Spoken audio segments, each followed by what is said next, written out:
O Saber Direito desta semana é sobre as normas jurídicas no direito desportivo. Apresenta direito desportivo, noções introdutórias, Lei Pelé, aspectos gerais, Justiça desportiva, noções gerais, Estatuto do Torcedor e Direito desportivo internacional. O professor é Gustavo Lopes de Souza. Olá, sejam muito bem-vindos à nossa aula de Direito Desportivo. Eu sou o professor Gustavo Lopes Pires de Souza e vou estar com vocês nessa grande viagem pela Justiça Desportiva. Polêmica Justiça Desportiva, conhecida por muitos como tapetão, amada por uns, odiada por outros, mas necessária no fenômeno justo desportivo. A Justiça Desportiva, que é capaz de gerar amores e ódios, é de extrema relevância para a continuidade dos eventos esportivos, para a lisura dos eventos esportivos, para que os eventos desportivos possam ocorrer dentro do fair play. Afinal de contas, esporte é jogo limpo. E o jogo limpo tem que prevalecer a fim de que, no final das contas, vença a equipe melhor preparada, vença o atleta com melhores condições. E tudo isso nós vamos trabalhar aqui hoje. Vamos conhecer a Justiça Desportiva, sua formação, para que ela serve, de onde ela vem, onde se aplica. E vamos também começar a entender um pouquinho dos casos concretos que a gente vê por aí afora, amplamente divulgados na imprensa. Não é à toa que, invariavelmente, a gente acaba vendo os holofotes saírem dos gramados, saírem das quadras e virem para a Justiça Desportiva. E é tudo isso que a gente vai conversar hoje, a partir de agora. Justiça Desportiva. O que é Justiça Desportiva? A Justiça Desportiva ela é prevista lá no artigo 217, parágrafo 3º da Constituição Brasileira. Portanto, a Justiça Desportiva Brasileira ela tem previsão constitucional. E vale dizer que em nenhum outro lugar do mundo a Justiça Desportiva é prevista na Constituição. Aliás, a Justiça Desportiva, tal como conhecemos aqui no Brasil, é exclusivamente nossa. Não existe em nenhum lugar do mundo justiça desportiva nos moldes da justiça brasileira. É óbvio que há uma série de formas de resolução de disputas disciplinares, falaremos delas, mas, tal como a brasileira, não existe, não conhecemos. Particularmente, penso que a justiça desportiva brasileira tenha a melhor configuração dentre todas as outras formas de solução de conflitos desportivos espalhados pelo mundo. Essa justiça desportiva, eu vou começar trazendo uma definição de um autor, para a gente, a partir dela, desenvolver o tema. O Paulo Schmidt, que foi durante muitos anos procurador-geral da Justiça Desportiva do Futebol Brasileiro, da CBF, ele tem uma definição que eu entendo como perfeita. E a partir dela a gente vai dissecar a justiça desportiva. Então ele diz assim, justiça desportiva é o conjunto de instâncias desportivas consideradas poderes autônomos das entidades de administração do desporto, de personalidade jurídica de direito público ou privado, com atribuições de dirimir os conflitos de natureza desportiva e de competência limitada ao processo e julgamento de infrações disciplinares definidas em códigos desportivos. Ufa, pareceu grande, mas é relativamente simples. Vamos lá. Conjunto de instâncias desportivas. Você que está acostumado com o Poder Judiciário, você tem lá primeira instância, segunda instância, tribunais superiores. Justiça desportiva é isso. Tem um conjunto de instâncias. Ela segura o contraditório, a ampla defesa e o devido processo legal. E o direito de recorrer, o direito ao duplo grau de jurisdição. Consideradas poderes autônomos das entidades de administração do desporto. Ora, a justiça desportiva ela é autônoma e independente, ela atua com total liberdade e total dissociação da entidade que administra o desporto, ou seja, da federação. E é legal a gente dizer que a gente fala entidade que administra o desporto, né? EAD. A entidade que administra o desporto são as federações, as confederações. Cada modalidade esportiva tem uma federação estadual, tem uma confederação nacional e tem uma federação internacional. Essas são as entidades que administram o desporto. A justiça desportiva, ela atua de maneira autônoma e independente dessas entidades, podendo, inclusive, puni-las, caso elas cometam infrações. Ok? Então, não esqueçam isso. As federações e confederações são jurisdicionadas pela Justiça Desportiva. Isso é muito interessante, isso é muito relevante, isso é muito importante. Bom, prosseguindo aqui no nosso conceito do Paulo Schmitt, com atribuições de dirimir os conflitos de natureza desportiva. Ou seja, eventual conflito que se der será discutido apenas aqueles de natureza desportiva, ocorridas dentro do campo de jogo, ou do gramado, ou da pista. Então vai dirimir os conflitos oriundos dali. E de competência limitada, restrita, ao processo e julgamento de infrações disciplinares. Logo, a Justiça Desportiva não resolve o problema trabalhista, a Justiça Desportiva não resolve o problema de torcedor, a Justiça Desportiva não resolve o problema de violência. A Justiça Desportiva resolve problemas, questões disciplinares.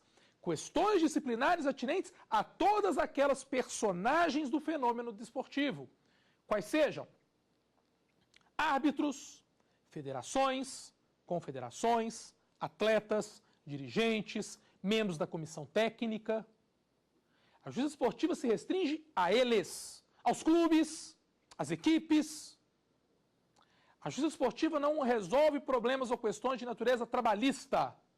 A Justiça Desportiva não resolve problemas ou questões de natureza tributária, de natureza consumerista, mas somente questões de natureza disciplinar. A Justiça Desportiva está restrita a questões disciplinares. Pois bem, a Justiça Desportiva, ela tem lá o seu grande código, que é o Código Brasileiro da Justiça Desportiva, CBJD, Código Brasileiro da Justiça Desportiva, que foi criado recentemente em razão de uma disposição do artigo 42 do Estatuto do Torcedor, que é a Lei 10.671 de 2003. Então o CBJD ele foi criado para atender uma disposição do artigo 42 do Estatuto do Torcedor. O CBJD não é uma norma sobre o seu aspecto formal. O CBJD não é uma lei. Ele não passa pelo Poder Legislativo. O CBJD é apenas, não vou dizer apenas, mas é uma norma sobre o caráter material, mas sobre o caráter formal, é uma resolução do CNE, que é o Conselho Nacional dos Esportes. O CBJD é a resolução número 1 de 23 de dezembro de 2003, que foi organizada, inclusive, nos termos do artigo 11, inciso 6 da Lei Pelé. Lembrando que a Lei Pelé é a Lei 9.615 de 1998. A Justiça Desportiva foi concebida para quê? O CBJD foi concebido para quê? O CBJD foi concebido para tipificar. E quando eu estou falando tipificar, eu estou vindo lá no tipo penal, tá? Nos tipos penais. Estou bebendo da fonte do direito penal. Para trazer os tipos disciplinares passíveis de punição. E não só isso. Para trazer as ferramentas processuais, os caminhos processuais para o seu andamento. Vale dizer que o CBJD, que atualmente a gente aplica, ele passou por uma reforma significativa em 10 de dezembro de 2009, sendo, portanto, uma resolução do CNE. Essa reforma de 2009 foi feita por uma resolução número 29 do CNE. Então, para muitos, o CBJD ele é fruto da resolução número 29 de 10 de dezembro de 2009, muito embora ele nasceu com a resolução número 1 e foi alterado lá com a resolução 29. Para traçar um paralelo, lá no direito constitucional tem aquela divergência se a Constituição Brasileira de 1969 foi uma Constituição ou uma emenda à Constituição de 67. Considerando que ela mudou muito a Constituição de 67, para muitos estudiosos ela é uma nova Constituição, para outros ela é simplesmente uma emenda. Aqui no CBJD é a mesma coisa. Para muitos, a resolução 29, ela simplesmente alterou a resolução número 1, então o CBJD ele é a resolução número 1, e para outros ele alterou tanto que ele trouxe um novo CBJD. É uma discussão doutrinária, mas bastante relevante sim, nesse momento. Vamos chamar uma pergunta aqui de um estudante, e já já a gente segue. Vamos lá, vamos ver o que tem pra gente na tela. gostaria de saber se o Código Brasileiro de Justiça Desportiva é aplicável a quais modalidades? Essa pergunta é muito legal, porque a gente tem o hábito aqui no Brasil de pensar muito no futebol. O futebol é o esporte que tem mais visibilidade, o futebol é o esporte que chama mais atenção, é o que está mais na imprensa. Querendo ou não, como eu mencionei lá na aula 1, o futebol ele acaba norteando, de certa forma, a nossa legislação, uma vez que as normas brasileiras muitas vezes são pensadas para o futebol e aplicadas a outras modalidades de maneira quase acidental, mas o CBJD foi criado para ser aplicado a todas as modalidades esportivas brasileiras. Todas as modalidades esportivas brasileiras têm a obrigação de seguir as regras do CBJD. Ou seja, todos aqueles tipos infracionais que estão ali no CBJD, todos eles, sem nenhuma exceção, todos eles, obrigatória e necessariamente, deverão ser aplicados a todas as modalidades. Gustavo, e as peculiaridades de cada modalidade? Pois bem, cada modalidade possui as suas regras próprias e os seus regulamentos. Um regulamento de uma competição, um regulamento de uma modalidade, não pode absolutamente contrariar o CBJD, mas pode complementá-lo. Logo, regulamento de competição. Por exemplo, a CBF expede todos os anos o seu RGC. O RGC é o Regulamento Geral das Competições. O RGC estabelece uma série de regras específicas do futebol. Quantas transferências o atleta pode fazer no ano, o que ele precisa para ter condições de jogo. Então, é uma série de regrinhas ali. Essas regras, que não estão no CBJD, porque são específicas da modalidade das competições do futebol, elas podem sim ser objeto de julgamento, de decisão, de punição lá na Justiça Desportiva, porque ele complementa o CBJD. O atletismo, por exemplo, eu que tenho a satisfação de ser auditor do STJD do atletismo, da Federação Brasileira de Atletismo, ele possui um regulamento do atletismo, que complementa o CBJD. Além disso, a gente tem as regras de doping, porque o CBJD, ele estabelece que as questões atinentes a doping, a dopagem, não serão julgados com base no CBJD, mas no Código Mundial Antidopagem da UADA. A UADA, que é WADA, que é uma abreviatura que em português seria, é uma abreviatura do inglês, né?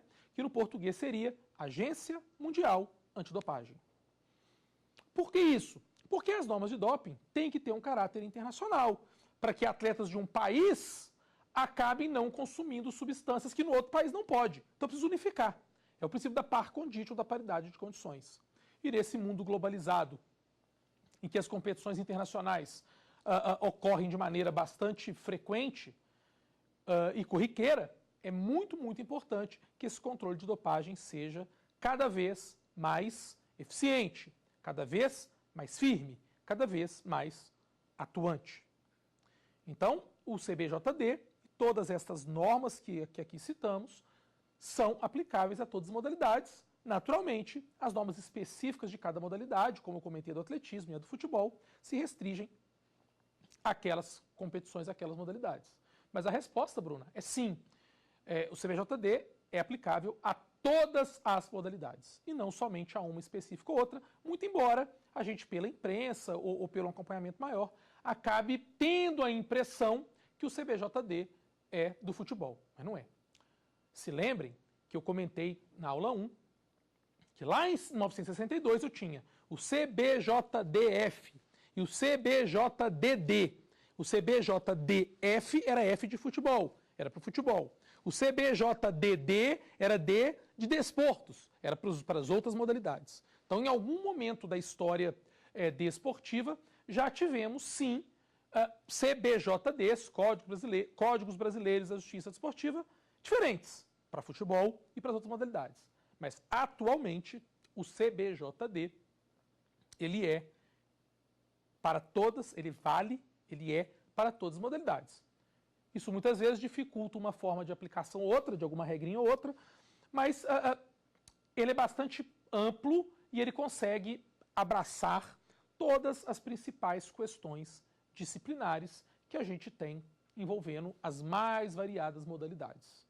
É interessante falar que a gente está acostumado aí com os esportes mais tradicionais, futebol, voleibol, basquetebol, handball, atletismo, rugby, o futebol americano está crescendo muito, mas há outras modalidades que não têm tanto apelo de público, mas que existem e que têm aplicação no CBJD, como boccia, como dama, como xadrez, como agora os esportes eletrônicos, que é uma grande novidade.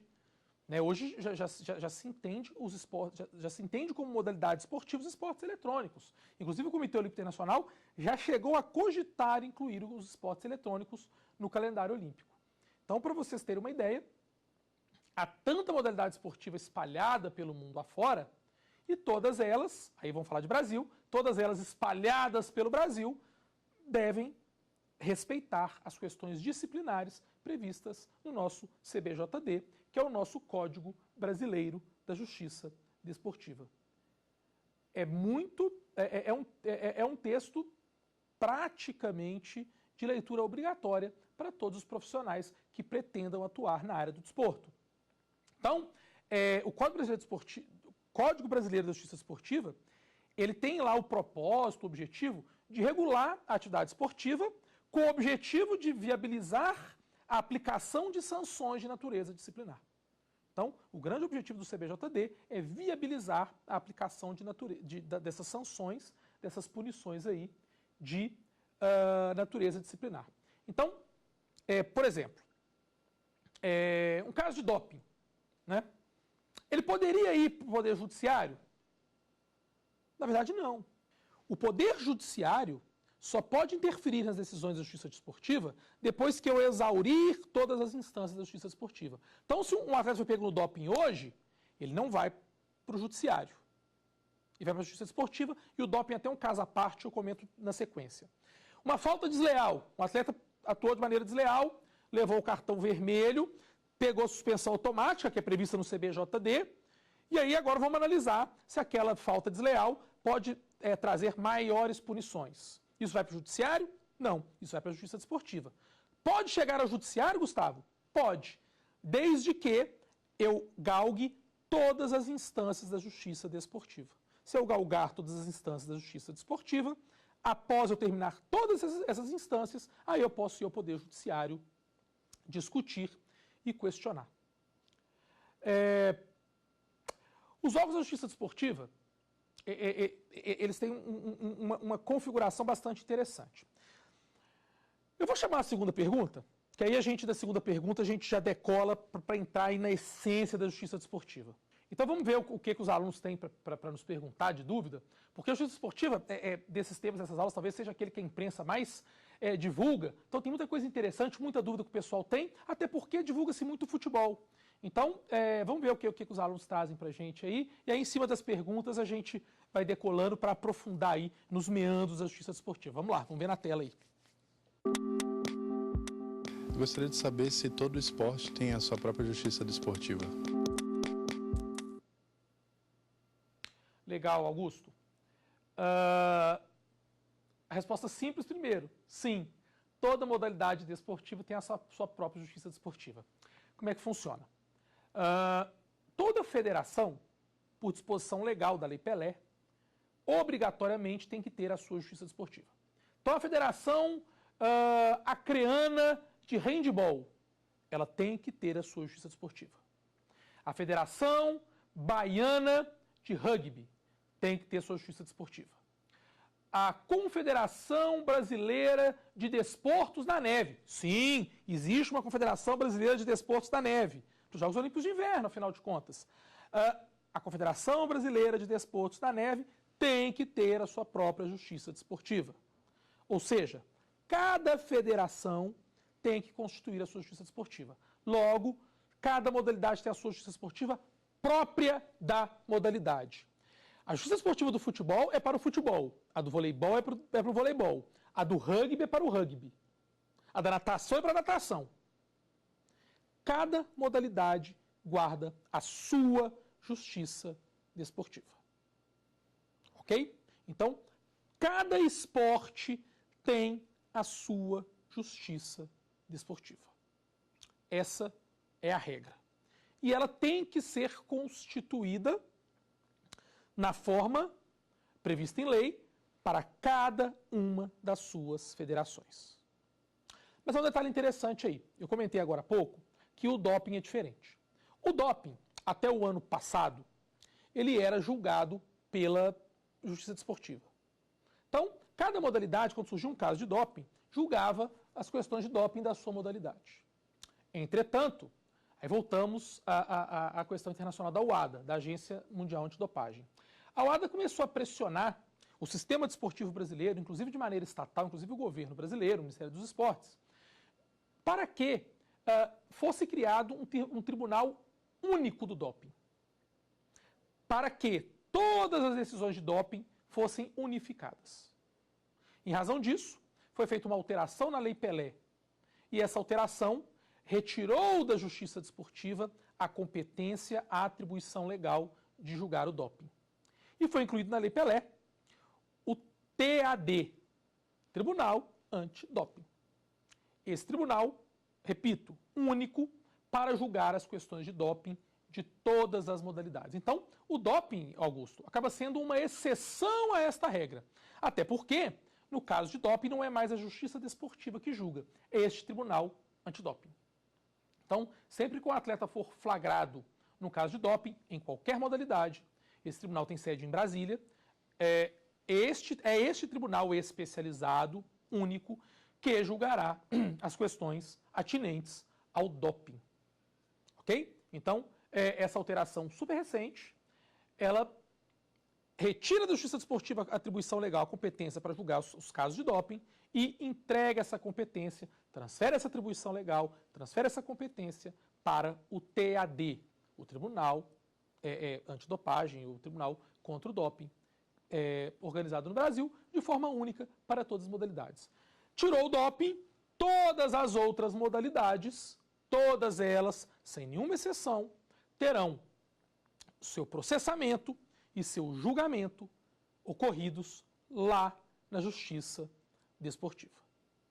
Esse Tribunal Antidopagem, que é o JAD, né, Justiça Antidoping, ela foi criada pela Lei 13.022 de 2016, trouxe alterações na Lei Pelé, da onde eu destaco o artigo 55A, que estabelece, fique instituída a Justiça Antidopagem no Brasil, parará, e ali a gente tem efetivamente a criação da Justiça Antidopagem do Brasil e, consequentemente, a sua separação no que diz respeito aos julgamentos de doping que até então ocorriam na Justiça Desportiva tradicional.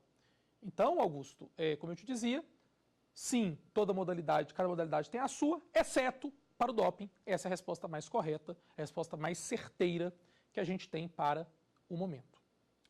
Na estrutura da justiça desportiva, a gente tem duas instâncias. Então, ele me perguntava sobre se cada modalidade tem a sua, sim. Então, por exemplo, nas federações estaduais, a gente tem uma primeira instância chamada de Comissão Disciplinar, ou CD, e uma segunda instância chamada de Pleno do TJD, Pleno do Tribunal da Justiça Desportiva.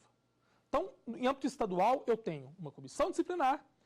Na verdade, pode até haver mais de uma, normalmente o futebol tem várias, pelo número de demandas. E uma segunda instância, que é o Pleno do TJD, composto por 9 membros. Lá na segunda instância, lá nas confederações, né, lá no âmbito federal, a gente tem também uma comissão disciplinar. Repito, podem ser várias, o futebol também tem várias, mas assim, temos a comissão disciplinar, que equivale à primeira instância, e temos a segunda instância, chamada de Pleno do STJD, Pleno do Superior Tribunal da Justiça Desportiva. Então, em âmbito estadual, Comissão Disciplinar Primeira Instância, TJD Segunda.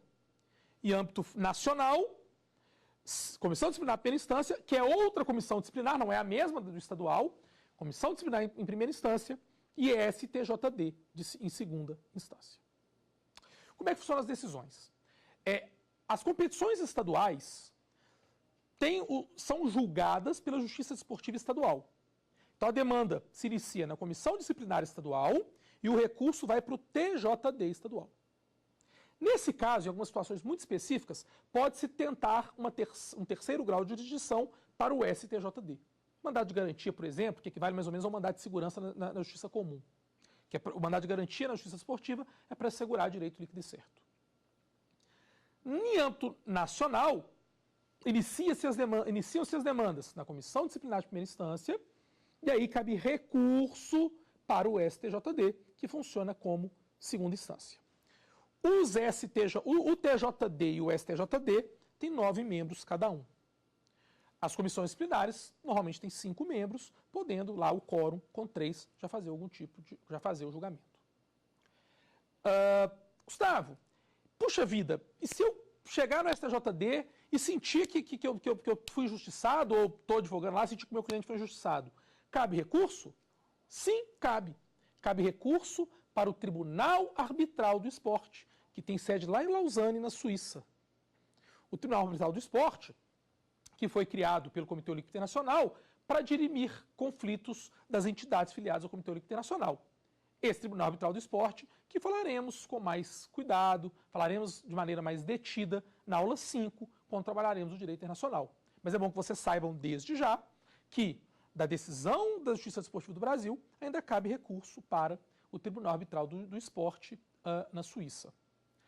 Além disso, se eu exaurir as instâncias da Justiça Desportiva brasileira, eu posso também apresentar recurso, ou melhor dizendo, nem recurso, eu posso propor ação na Justiça Comum, porque o artigo 17 da Constituição proíbe, veda a discussão disciplinar na Justiça Comum, desde que não se termine todas as instâncias da Justiça Desportiva. Então, se eu fui na Justiça Desportiva todas as instâncias, terminei as instâncias, opa, estou injustiçado, agora eu posso ir para a Justiça Comum.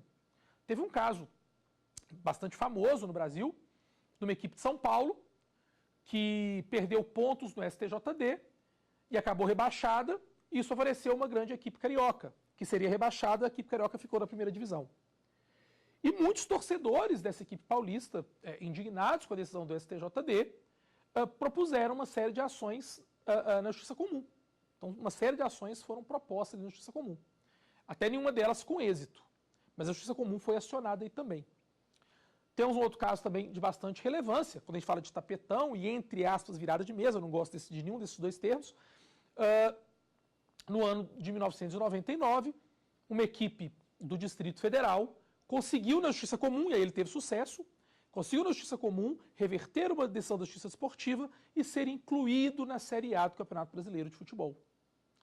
E aí, em 2000, o Campeonato Brasileiro foi aquele campeonato inchado, né, ganhou o nome de Copa João Avelange, foi um campeonato inchado, e com várias equipes, com vários modos, com a possibilidade de um time da terceira divisão chegar, inclusive foi o que aconteceu, né, uma equipe do ABC Paulista acabou chegando na final da Copa João Avelange, foi vice-campeã, depois disputou Libertadores e tal.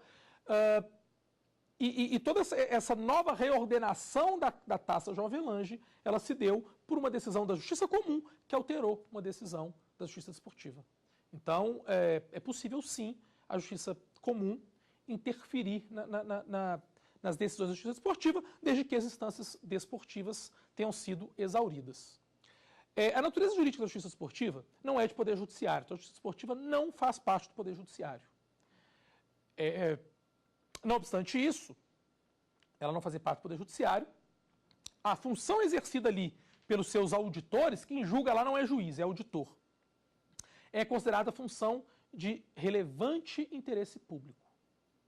Em razão disso, se algum servidor público atuar na Justiça Desportiva, ele tem o direito ao abono do seu ponto no dia em que ele ficar à disposição da Justiça Desportiva, pela relevância da atuação da Justiça Desportiva. Que, diga-se de passagem, a Justiça Desportiva não remunera os seus participantes, não remunera os seus auditores, ou seus procuradores, ou seus defensores. Ela não remunera. Ela simplesmente paga as despesas de deslocamento. Então, por exemplo, o STJD da CBF fica no Rio. Então, os auditores que estão em outras cidades recebem uma ajuda de custo para se deslocar até o Rio, muitas vezes até pagando hotel, almoço e tudo mais. O STJD do atletismo fica em São Paulo. Então, quando eu saio de Belo Horizonte para participar de um julgamento, eu recebo ajuda de custo, passagem aérea, hospedagem se eu precisar, enfim. Todas as despesas para estar naquela sessão são custeadas pela entidade. E aí, vale abrir esse parêntese. Da onde vem o dinheiro da justiça desportiva? Por disposição legal, a justiça desportiva, ela necessária e obrigatoriamente será financiada, custeada pela federação ao qual ela está vinculada. Lembrando que o fato dela estar vinculada a uma federação não quer dizer que ela deva, obrigatória ou necessariamente, perder a sua autonomia. Não. Ela diz para a federação, eu preciso disso, disso, disso, disso, e a federação custeia os auditores para ir lá participar daqueles julgamentos. Então é assim que funciona, e muitas vezes a justiça esportiva, inclusive, pune a própria federação ou confederação a qual ela está vinculada. É muito importante dizer isso, que as pessoas podem pensar, poxa vida, mas como que eu vou falar em autonomia se quem custeia ali é a própria federação? Não, tem autonomia sim, recebe o dinheiro, mas tem autonomia. Bom, os membros da justiça esportiva estão lá por mandato, período de 4 anos, sendo admitida uma recondução apenas. Então, um membro da justiça esportiva, ele pode ficar na justiça esportiva, naquele seu cargo, por no máximo 8 anos. 4 anos, podendo ser reconduzido uma vez. Então, agora que a gente já vai caminhando já para esse terço da aula, eu acho legal a gente chamar mais uma perguntinha. Vamos ver o que os estudantes têm para a gente. E aí, da pergunta dele, a gente continua a desenvolver o tema. Vamos lá? O que tem por aí? Eu queria saber como são escolhidos os integrantes da Justiça Desportiva. Legal, Felipe, legal. Como eu mencionava, a Justiça Esportiva ela tem 9 membros. 9. O Pleno tem 9 membros. Como são escolhidos os membros do Pleno? Todos por indicação. Quem faz as indicações? Dos 9, 2 são indicados pela Ordem dos Advogados do Brasil, pela OAB. 2 são indicados pelos clubes. 2 são indicados pelos atletas. 2 são indicados pela federação ou confederação. E 1 é indicado pelos árbitros. Então, dos 9, repetindo, 2 OAB, 2 clubes, 2 atletas, 2 federação ou confederação e 1 árbitros. Então, eu tenho os 9 do Pleno. Uma vez constituído o Pleno, o pleno é que nomeia os auditores das comissões disciplinares. Então, esses 9 auditores irão nomear aqueles que irão compor a comissão disciplinar. Então, os membros da comissão disciplinar são indicados pelo Pleno. Acabou? Não, não acabou. Nós temos a figura da PGJ, que é a Procuradoria Geral da Justiça. Ou melhor, PGJD, Procuradoria Geral da Justiça Desportiva. O procurador é escolhido da seguinte forma. A federação ou confederação encaminha uma lista tríplice com 3 nomes para o Pleno. E o Pleno, diante desses 3 nomes, elege 1 como procurador-geral. Gustavo, o procurador-geral vai atuar sozinho? Não necessariamente. No futebol, por exemplo, há uma demanda imensa. E o procurador-geral, e aí vale dizer, ele atua praticamente como Ministério Público. É ele que faz as denúncias. Se um clube percebeu que teve uma infração disciplinar, ele informa ao procurador-geral e ele que vai decidir se vai denunciar ou se vai arquivar. E a demanda no futebol, por exemplo, é muito grande. Então, o procurador-geral da Justiça Desportiva, ele pode nomear procuradores adjuntos para auxiliá-lo nessas tarefas. Então, o procurador-geral é eleito pelo Pleno, que mediante uma lista tríplice, e esse procurador-geral, escolhido pelo Pleno, após a apresentação da lista tríplice, este procurador-geral vai indicar, caso ele queira, caso seja necessário, os seus procuradores adjuntos. Acabou? Não acabou. Algumas equipes não têm, especialmente no esporte amador, não têm condição de encaminhar defensores.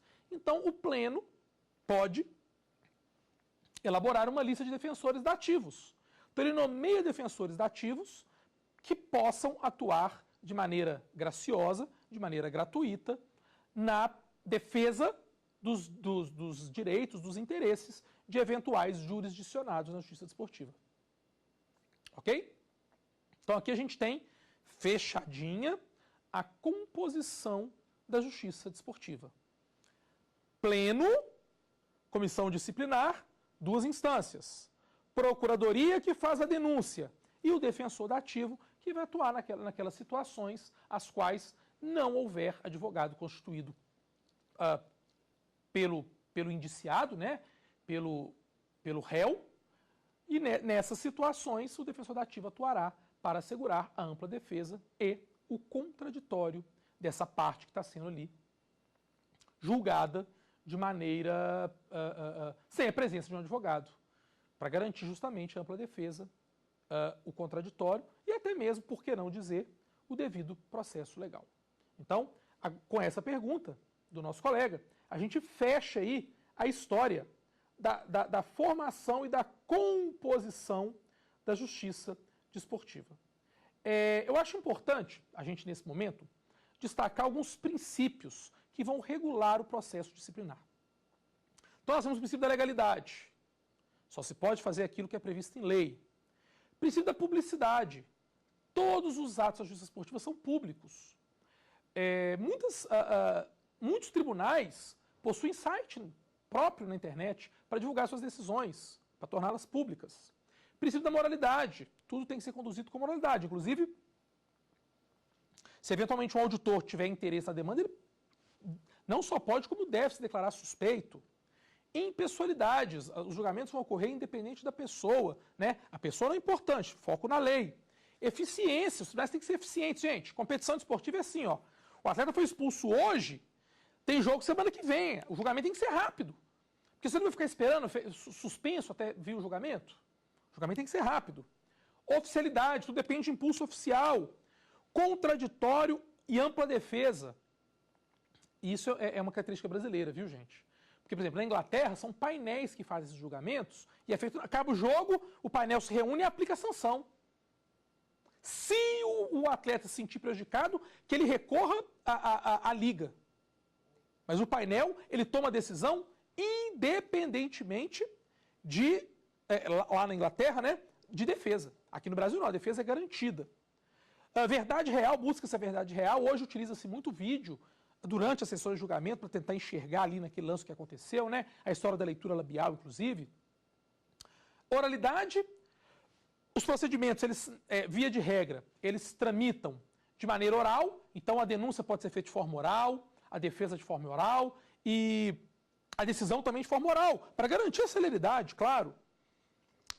Lealdade processual, economia processual, e aí a oralidade vai muito nesse sentido, porque os atos têm que ser rápidos, os prazos são muito curtinhos, duplo grau de jurisdição e supremacia aí do interesse público. E nesse esteio, gente, eu acho legal a gente ir lá para o artigo 18 do CBJD, que ele traz para a gente as situações às quais o auditor fica impedido, as situações de impedimento. Que a gente está falando aqui de impessoalidade, de moralidade, de princípios que vão realmente nortear a atuação do auditor. E aí é importante que a gente dê uma olhadinha lá no artigo 18 do CBJD.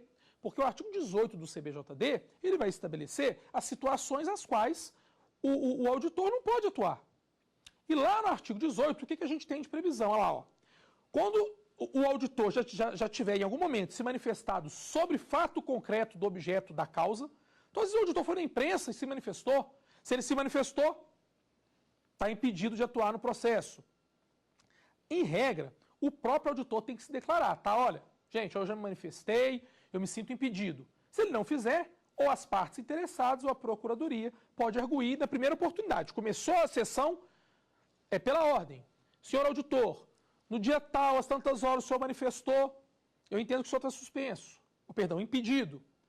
Se for arguído o impedimento, o tribunal vai se reunir e vai, de forma irrecorrível, decidir ali se o impedimento é válido ou não. Vale dizer que dirigente não pode ser auditor. Então, é impossível que um dirigente seja auditor de alguma federação, a não ser que ele seja dirigente de um clube que não é daquela modalidade. Então, um dirigente do futebol, de um clube de futebol, pode ser auditor no rugby, não tem problema. Agora, um dirigente do futebol não pode ser auditor no futebol. Caso, durante o julgamento, artigo 132 do CBJD, tiver na votação lá, aplicação de pena, com divergência de votos, sem maioria, a gente vai considerar que o auditor que votou pela pena mais alta, vai considerar que o voto dele, vamos imaginar, teve um julgamento lá, aí um auditor votou pena de 2 meses, 3 meses, 4 meses, um foi lá e botou 1 ano. Aí vamos imaginar que o auditor que deu a pena mais alta, antes da dele, foi 6 meses. O voto dessa pena mais alta vai ser considerado da imediatamente abaixo, 6 meses. Então, cai o voto dele. Isso não é uma disposição, uma disposição de vontade dele, é uma disposição legal, artigo 132, e aí esse voto dele se torna o voto da pena imediatamente inferior a dele. E aí, ela tendo o número de votos suficientes, ela vai ser ali a pena aplicável. O 145 do CBJD, ele traz a previsão legal do chamado recurso necessário. Então, em alguns casos é possível ter o recurso necessário, como ocorre também na justiça comum, né, aquelas situações em que há o recurso necessário. Uma coisa legal da gente falar também é sobre o atleta não profissional, o atleta amador. O atleta amador não pode ser condenado ao pagamento de multa. A entidade esportiva amadora pode, o atleta amador não. Outro detalhe é que a pena do atleta amador também será reduzida à metade.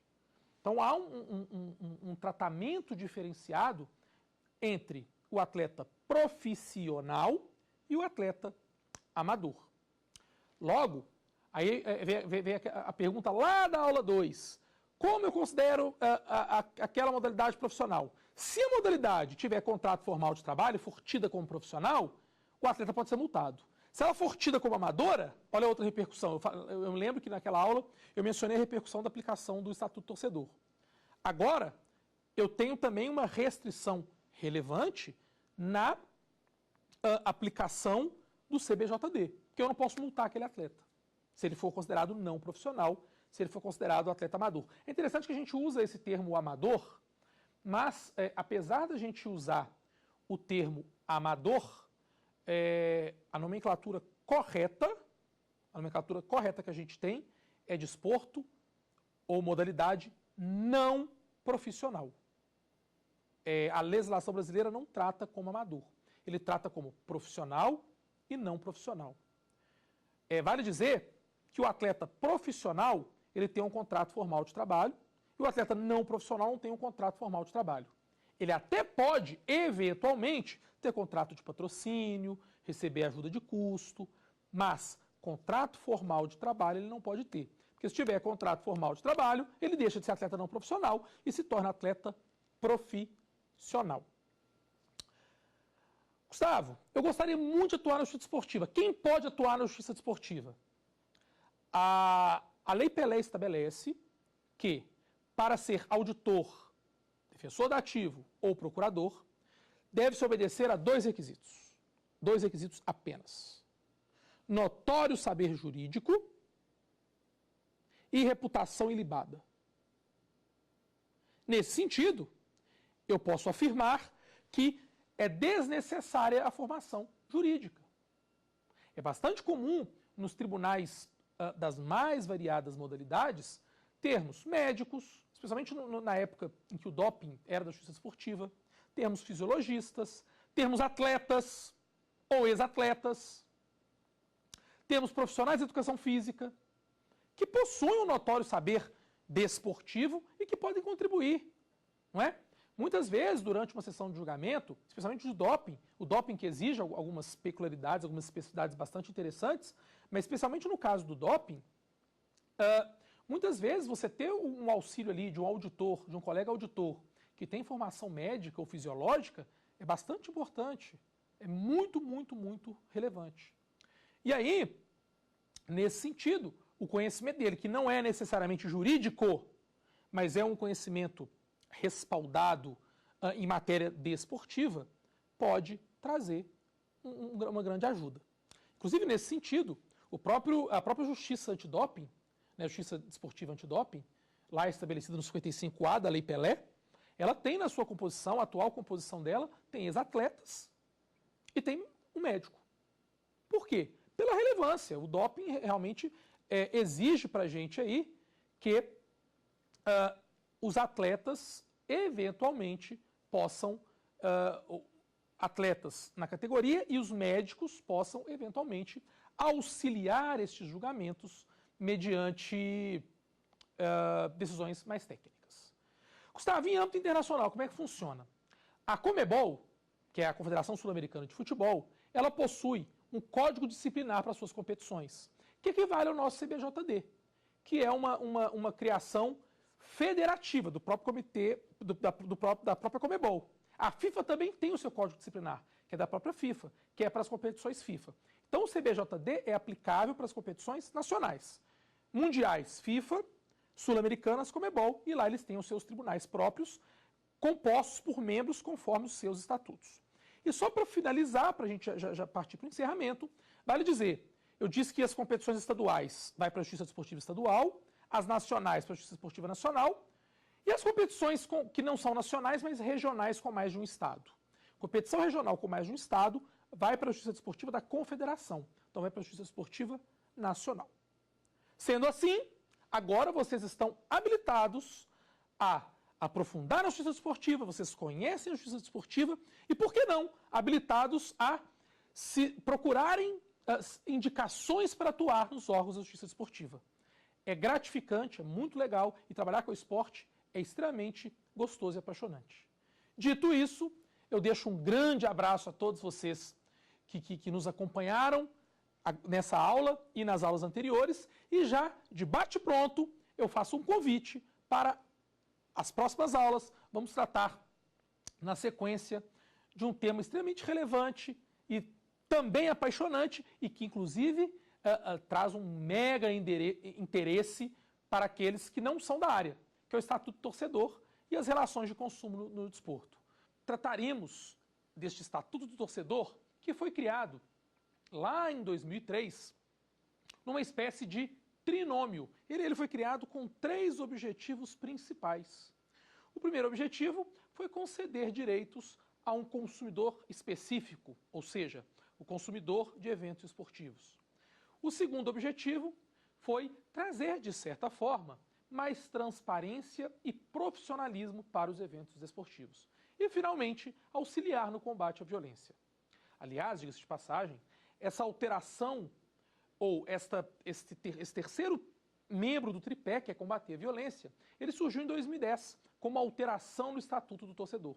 E essa alteração trouxe a esta carta legislativa a possibilidade, o alcance de buscar o combate da violência.